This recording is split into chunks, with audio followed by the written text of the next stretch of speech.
I believe a new election is the only way to allow for a healthy and open decision-making process about the future of Israel, at a time when so many Israelis have lost their confidence in the vision and direction of their government.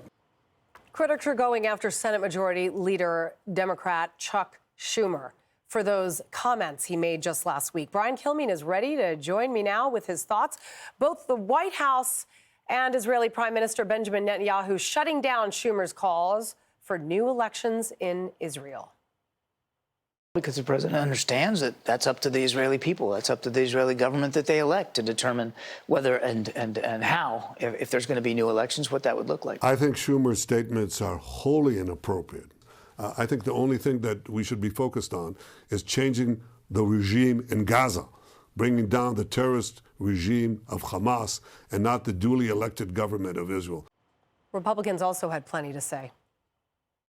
Schumer called Netanyahu an obstacle to peace. The obstacle to peace is Hamas. It's laughable to think that Schumer's talking about somebody losing their way. I think it was embarrassing. There's a way to talk about your differences, not to topple a government in a democratic country.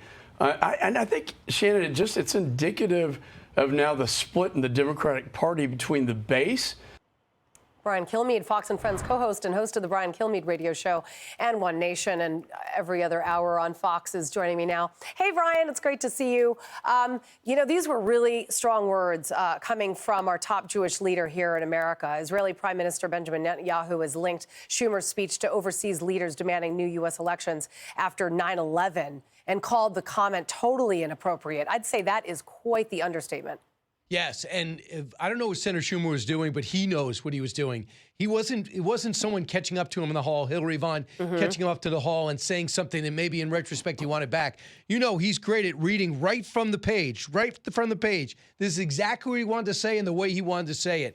And it had the exact opposite effect, because Benny Gantz, right now, who is the #1 contender against Prime Minister Netanyahu, came out and condemned Senator Schumer, saying we call our own shots. Yep. And any time, nations have pride, Julie. And any time an outside source, even if it's the United States, is telling people to call an election, really? Thank you. I'll handle it. We're at war. Day 164 of that war. Number two is this is an outright push to get the Muslim vote, the Palestinian vote, back in his camp. What they should be doing is saying, if you don't like the way I'm running it, Donald Trump is even more pro-Israel. And that's pretty much accurate.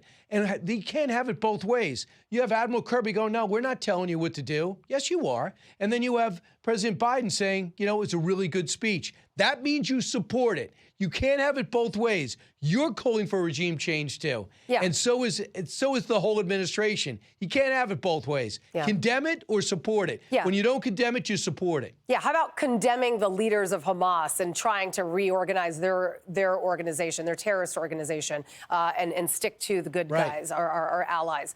The liberal media, by the way, and many on the left are pouncing on comments by the former President Trump at a rally in Ohio on Saturday. Let's watch.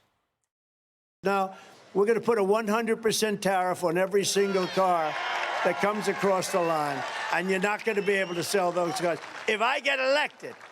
Now, if I don't get elected, it's going to be a bloodbath for the whole. That's going to be the least of it. It's going to be a bloodbath for the country. That'll be the least of it. But they're not going to sell those cars. They're building massive factories.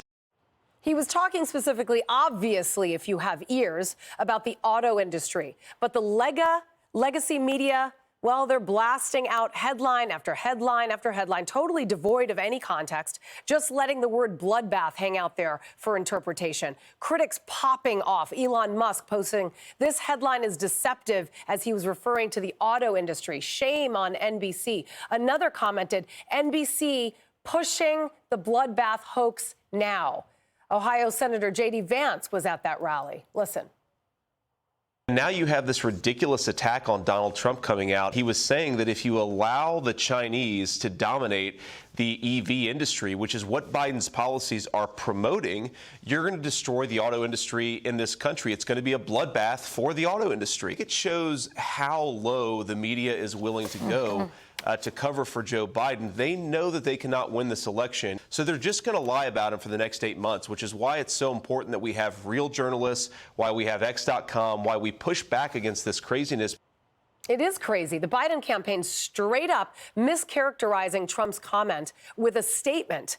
And here I quote, "This is who Donald Trump is, a loser who gets beat by over 7 million votes and then, instead of appealing to a wider mainstream audience, doubles down on his threats of political violence." I mean, this is crazy. NBC, for them to actually tweet that the former President Trump is vowing at a rally that there would be a bloodbath if he's not reelected in November, and then they just leave it there. It's not only deceptive, it's destructive, it's dangerous.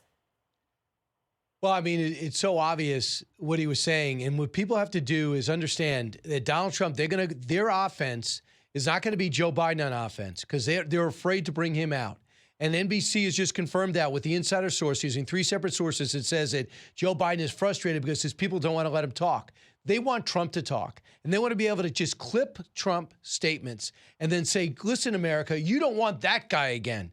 The problem is it's the 4 years of Trump against the 3.5 years of Biden. That's what's coming through.